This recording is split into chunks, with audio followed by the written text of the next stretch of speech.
আজকে যদি কারো জানাজায় 39 জন হয় আর আপনি একজন শরীক হওয়ার কারণে 40 জন পুরো হয়ে যায়, কালকে যখন আপনার জানাজায় 39 জন হবে, আল্লাহ হয়তো অন্যকে দিয়ে 40 পুরো করে দেবেন। এজন্য একান্ত অসুবিধা না হলে জানাজা মিস করবেন না। হ্যাঁ, জানাজা সবার উপর ফরজ নয়, এটা ফরজে কিফায়া। ফরজে কিফায়া বুঝেন তো? ফরজে কিফায়া হচ্ছে একটা এলাকার কিছু মানুষ আদায় করলে সবার পক্ষ থেকে আদায় হয়ে যায়, আর কেউ না করলে সবার গুনাহ হয়। ফরজে আইন হচ্ছে সবার জন্য ব্যক্তিগতভাবে ফরজ, যেমন 5 ওয়াক্তের নামাজ। গাঁওর মধ্যে 2 জন পড়লে হবে না, যে মসজিদের মুয়াজ্জিন বা ইমাম সাহেব বা খতিব সাহেবকে দিয়ে দিয়েছি যে ফজরের নামাজের দায়িত্ব আপনার, আপনি আপনার পড়েন, পুরো গ্রামের পক্ষ থেকে ফারদুল্লাহ তাআলা হবে না। সবার জন্য ফরজে আইন, ব্যক্তিগতভাবে ফরজ। কিন্তু কিছু জিনিস আছে ফরজে কিফায়া, এর মধ্যে জানাজা ফরজে কিফায়া।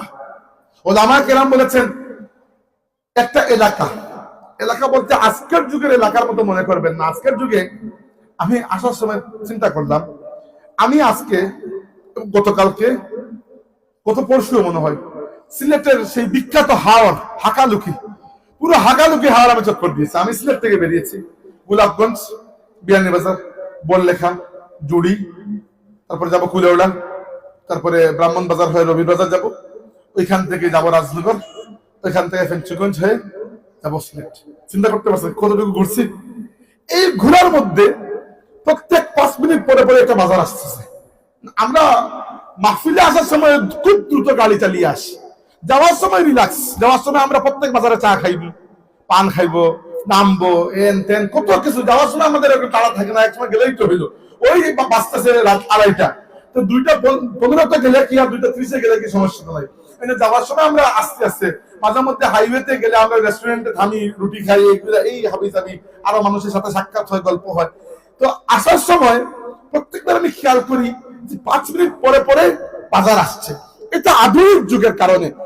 আগেকার যুগে এক জায়গায় কিছু মানুষ বসবাস করতো, পরে এক সময় পর্যন্ত আর খবর নাই, পুরো মরুভূমি অথবা হাওর অথবা জঙ্গল, এরপরে আরো কিছু মানুষ।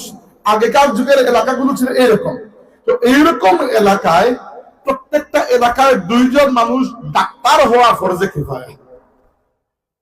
কমপক্ষে 2 জন যদি ডাক্তার না হয় সবার গুনাহ হবে, আর 2 জন ডাক্তার হইলে সবার সব আদায় হয়ে যাবে। কারণ কি, এখন আজকের দিনে আপনি অসুস্থ হয়েছেন, এইদিকে জুড়িতে হসপিটাল আছে, ওইদিকে কুলাউড়ায় আছে, আপনার জন্য তো কোনো টেনশনের কারণ নেই। কিন্তু আপনি আল্লাহর নবীর যুগের কথা চিন্তা করেন, মক্কা শরীফ থেকে মদিনা শরীফ এখন গাড়িতে গেলেও আপনার প্রায় 5-6 ঘন্টা লাগে। মধ্যখানে কোনো শহর নামক কোনো কিছু নাই। এখন চিন্তা করেন, মক্কা শরীফে কেউ অসুস্থ হইলে তারা কি মদিনা শরীফে ডাক্তারের কাছে নিয়ে যাওয়া সম্ভব? এর মধ্যে মরে বুথ হয়ে যাবে। এই জন্য প্রত্যেক এলাকায় 2 জন ডাক্তার থাকা ওলামা কেরাম বলেছেন ফরজে কিফায়া। তবে আজকের যুগের জন্য নয়, আজকে তো এমনিতেই ডাক্তার আছে। আর তাছাড়া প্রত্যেকটা বাজারে বাজারে আপনি জেনারেল হসপিটাল বা ইত্যাদি পাবেন।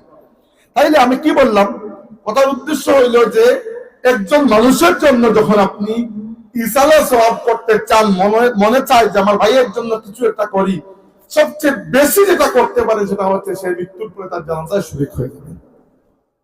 হবো তো আমরা ইনশাল্লাহ? খালি বলবেন না যে আমি না গেলে কিভাবে মুক্ত যাবে, এটা বলবেন না। একান্ত অসুবিধা হলে ঠিক আছে বাদ দিলেন, কিন্তু একান্ত অসুবিধা না হলে পড়ে ফেলবেন। 2 নাম্বার জিনিসটা একটা মৃত মানুষের জন্য 2 নাম্বার ইনশাল্লাহ সওয়াব হচ্ছে তাকে যখন কবরে রাখা হয়। যদি আপনার মোটামুটি ইলম আমল থাকে, পড়াশোনা জানেন, তাহলে কবর দেওয়ার পরে হুট করে ফেলে আসবেন না। অন্তত পক্ষে আধা ঘন্টা 40 মিনিট কবরের পাশে বসবেন, তিলাওয়াত করবেন, তালকিন করবেন, দোয়া করবেন। কারণ এই সময় আপনার ভাইয়ের কবরের, শুধু কবরের নয়, আপনার ভাইয়ের পুরো জিন্দেগির সবচেয়ে কঠিন সময় পার হচ্ছে।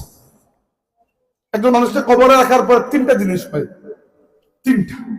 একটাকে বলা হয় দগতাতুল কবর, একটাকে বলা হয় ফিতনাতুল কবর, একটাকে বলা হয় আযাবুল কবর। দগতাতুল মানে হচ্ছে চিপা। আল্লাহ নবী বলেছেন যে মানুষকে কবরে রাখার পরে কবরের মাটির 2 পাশ থেকে চিপা দেয়। এটা দেবেই দেবে, মুমিন হোক কাফির হোক, কিছু করার নেই। কারণ আল্লাহর কাছে দোয়া করেন যেন আল্লাহ মাফ করেন, এছাড়া আর কোনো উপায় নাই, এটা কমানোর কোনো উপায় নাই। এরপরে ফিতনা বলতে আমরা বাংলা ভাষায় ফিতনা বলতে মারামারি মনে করি, আরবি ভাষায় ফিতনা মানে হচ্ছে পরীক্ষা।